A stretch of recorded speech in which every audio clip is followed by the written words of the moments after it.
പുരാതനകാലത്ത് സരയൂ നദിയുടെ തീരത്ത് വൈവസ്വത മനു എന്ന രാജാവ് ഒരു നഗരം പണിതു. ശത്രുക്കൾക്ക് കീഴടക്കാൻ കഴിയാത്തത് എന്നർത്ഥം വരുന്ന അയോധ്യ എന്ന് അദ്ദേഹം അതിനു പേരിട്ടു. സൂര്യവംശജരായ രാജാക്കന്മാരുടെ ഈ നഗരം സ്വർണ്ണാഭരണങ്ങൾ കൊണ്ടും മനോഹരമായ കൊട്ടാരങ്ങൾ കൊണ്ടും നിറഞ്ഞതായിരുന്നുവെന്ന് വാൽമീകി രാമായണം വർണ്ണിക്കുന്നു. ഹരിശ്ചന്ദ്രനും സഗരനും ഭഗീരഥനും ഭരിച്ച ഈ മണ്ണിലാണ് ദശരഥ മഹാരാജാവിന്റെ പുത്രനായി ശ്രീരാമൻ അവതരിച്ചത്. രാമരാജ്യത്തിന്റെ ആദർശങ്ങൾ പിറവിയെടുത്തത് ഈ മണ്ണിൽ നിന്നാണ്. കാലം കടന്നുപോയപ്പോൾ അയോധ്യ സാകേതം എന്ന പേരിൽ അറിയപ്പെടാൻ തുടങ്ങി. പുരാതന ഭാരതത്തിലെ 16 മഹാജനപദങ്ങളിൽ ഒന്നായ കോസല രാജ്യത്തിന്റെ ഹൃദയമിടിപ്പായിരുന്നു ഈ നഗരം. ഗൗതമബുദ്ധൻ തന്റെ ജീവിതത്തിന്റെ വലിയൊരു ഭാഗം ഇവിടെ ചിലവഴിച്ചു. അശോക ചക്രവർത്തി ഇവിടെ വലിയ സ്തൂപങ്ങൾ നിർമ്മിച്ചതായി പറയപ്പെടുന്നു. ജൈനമതത്തിലെ ആദ്യത്തെ തീർത്ഥങ്കരനായ ആദിനാഥനുൾപ്പെടെ 5 തീർത്ഥങ്കരന്മാർ ജനിച്ച പുണ്യഭൂമിയായും അയോധ്യ ചരിത്രത്തിൽ രേഖപ്പെടുത്തപ്പെട്ടു. കാലക്രമേണ അയോധ്യ വിസ്മൃതിയിലാണ്ടു. കാടുപിടിച്ചുകിടന്ന ഈ നഗരത്തെ വിക്രമാദിത്യ രാജാവ് വീണ്ടും കണ്ടെത്തിയെന്നാണ് ഐതിഹ്യം. സരയൂ നദിയിൽ സ്നാനം ചെയ്ത് അദ്ദേഹം രാമക്ഷേത്രവും മറ്റു പുണ്യസ്ഥലങ്ങളും പുനർനിർമ്മിച്ചു.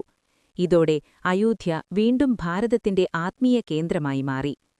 12ാം നൂറ്റാണ്ടോടെ വിദേശാക്രമണങ്ങൾ അയോധ്യയുടെ മുഖച്ഛായ മാറ്റി. 1528-ൽ മുഗൾ ചക്രവർത്തിയായ ബാബറുടെ സൈന്യാധിപൻ മീർ ബാക്കി ഇവിടെ ഒരു പള്ളി നിർമ്മിച്ചു. ഇത് പിൽക്കാലത്ത് വലിയ തർക്കങ്ങൾക്ക് കാരണമായി.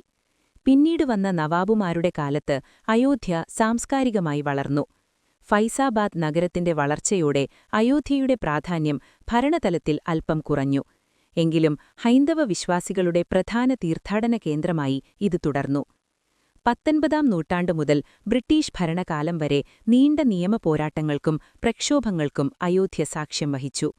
ഇന്ത്യയുടെ രാഷ്ട്രീയ ചരിത്രത്തെ മാറ്റിമറിച്ച് ബാബറി മസ്ജിദ് തകർച്ച അയോധ്യയിൽ നടന്നു. ദശാബ്ദങ്ങൾ നീണ്ട നിയമയുദ്ധത്തിനൊടുവിൽ 2019-ൽ സുപ്രീം കോടതി നിർണായക വിധി പുറപ്പെടുവിച്ചു. 2024 ജനുവരി 22-ന് പുതിയ രാമക്ഷേത്രത്തിൽ പ്രാണപ്രതിഷ്ഠ നടന്നതോടെ അയോധ്യ ലോകത്തുതന്നെ ഏറ്റവും വലിയ ആത്മീയ ടൂറിസം കേന്ദ്രങ്ങളിലൊന്നായി പുനർജനിച്ചു.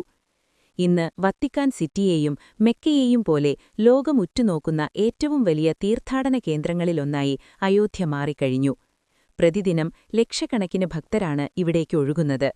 അന്താരാഷ്ട്ര നിലവാരത്തിലുള്ള റെയിൽവേ സ്റ്റേഷൻ, മഹർഷി വാത്മീകി ഇന്റർനാഷണൽ എയർപോർട്ട്, ആധുനികമായ റോഡുകൾ എന്നിവ അയോധ്യയെ ലോകവുമായി ബന്ധിപ്പിക്കുന്നു.